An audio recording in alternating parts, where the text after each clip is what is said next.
Good morning, good morning, good morning sa ating lahat. Ako na naman si Kamami Lens Vlog. Ito po ay aking vlog ang aking pag-alis sa kwartong ito dahil nalulungkot po ako dahil sa higit na 2 taon po akong nanirahan sa kwartong ito ay malapit ko na pong lisanin dahil dilipat na daw po ako ng ibang tirahan. Hindi ko po alam kung hanggang kailan ako dito kasi sabi nila isa lang hindi ko po alam at hindi ko rin po alam kung saan po ako lilipat at kung ano po ang sitwasyon ko dun sa room na yun, kung may kasama po ba ako or nag-iisa lang din po ako kasi dito po sa kwartong ito po ay nag-iisa lang po ako na naninirahan dito sa kwartong ito at sarili ko na rin po ang aking mga CR, nagagawa ko po yung gusto ko dito dahil nag-iisa lang po talaga ako dito.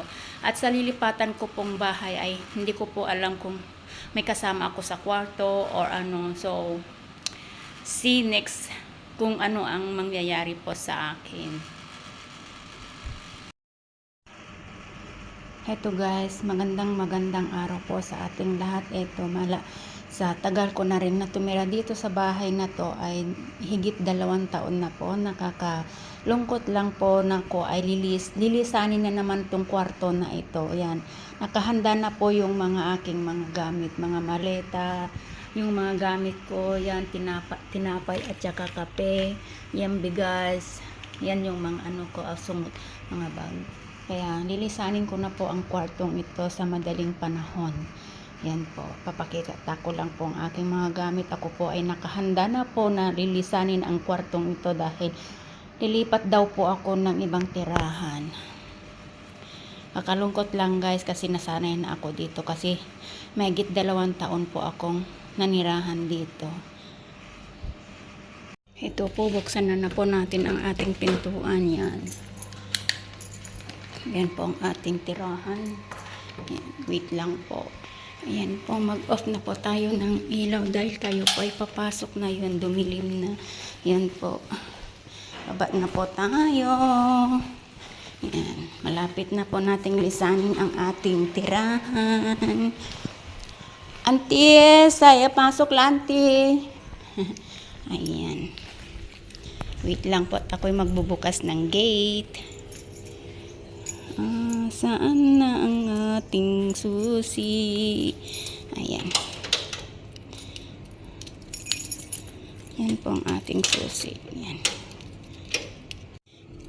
Yan po ang ating susi. Yan. Ayan po ang ating susi. Wait lang po. At ako ay magsasara po ng ating bahay. Yan na naman po ang ating susi. Ayan. Ayan po. Susutin po natin ang ating sapatos. Uy, meron atang bagong ni auntie kasi may bagong sapatos yan. Magsasapatos po tayo. Ayan po. Ay, hirap naman. Pasok na po tayo. Yan. Yan po na naman ang ating bubuksan, ang ating pinto, gate. Yan pala ang ating gate. Yan. Ang hirap magbukas ng gate. Yan. Ayan. Yan po ang ating gate. Magsasarado po tayong ating gate. Yan. Ayan. Ang hirap minsan yung daming Ayan.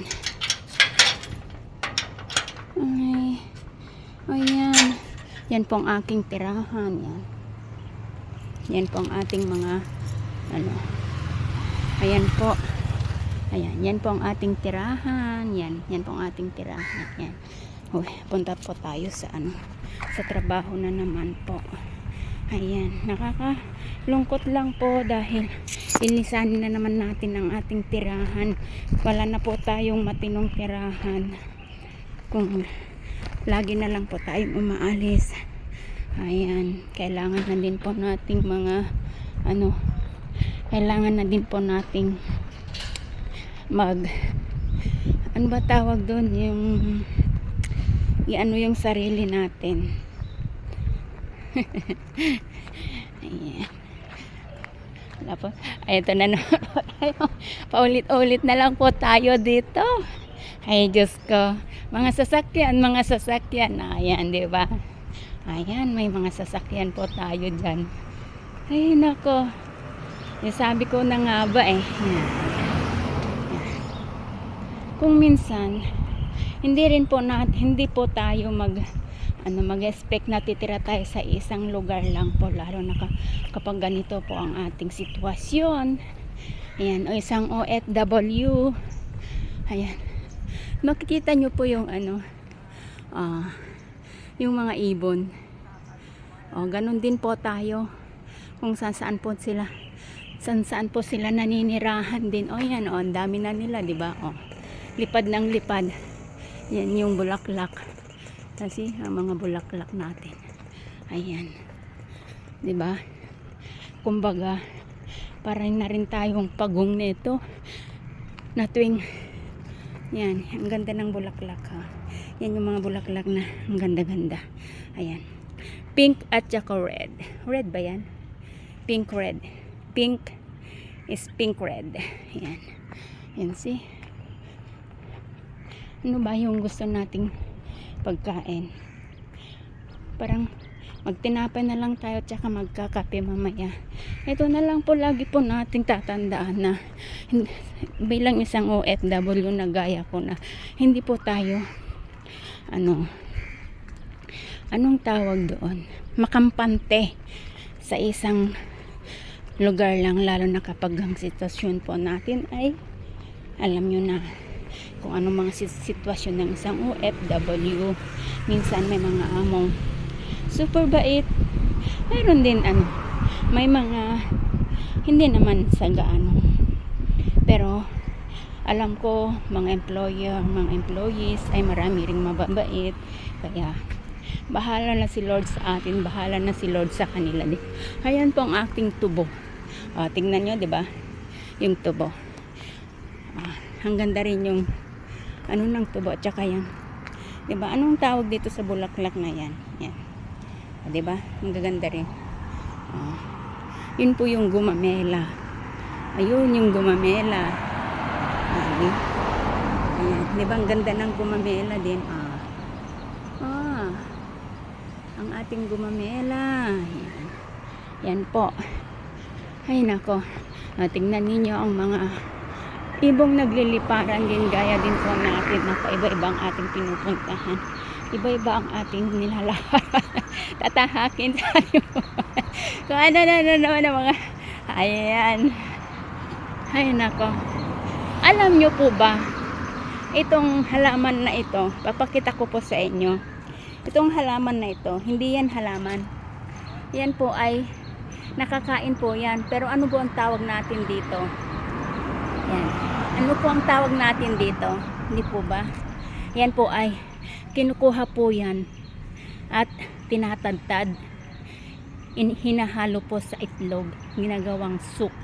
Yan po, ginagawang soup po yan, nilalagyan ng itlog. Natikman ko na po yan, masarap din po yan. Ang akala natin mga damo-damo lang yan, pero yan po yan pala po ay ulam. Sorry, ako ay napagod at nabubulol na. Sorry. Awas. Alam niyo po ba ang awas ay pababa? Kerja. Awas, kerja. Ayan, awas, kerja. Pababa. Ayan. Alam niyo rin po ba tong mga halaman na to? Noon kalbo mga yan. Ayan. Pero ngayon po meron na siyang meron na siyang dahon yan. Ganyan din po tayong mga tao. Minsan wala tayo, pero minsan lumalago din po tayo. Yan. Hinahalin tulad ko na naman ang bulaklak, mga punong kahoy ng ating pamumuhay. Minsan din, ayan, tatawid na po tayo. Ay nako, kung ano pagod na si Mami Lynn's vlog natin. At ayun, akala ko nandun na naman si Uncle nakahiga. Siguro Ay, tawid na po tayo. Ayan. Ayan po. Ay. Ayan po yung restaurant. Ayan po yung season. Ay, napagod ako. Ayan po. Ay, di ba maganda rin ang view? Ay, nako. Oh, tingnan nyo. Ang kagagawan na naman nila. Ayan. Dinala na naman dito yan. Oh. Ay, nako. Siguro. O, di ba dati dito lang nakalagay yan. Ayan. Ay, bye-bye na po. Hanggang sa muli. Paalam. Huwag kalimutang subscribe si Mami Lance Vlog.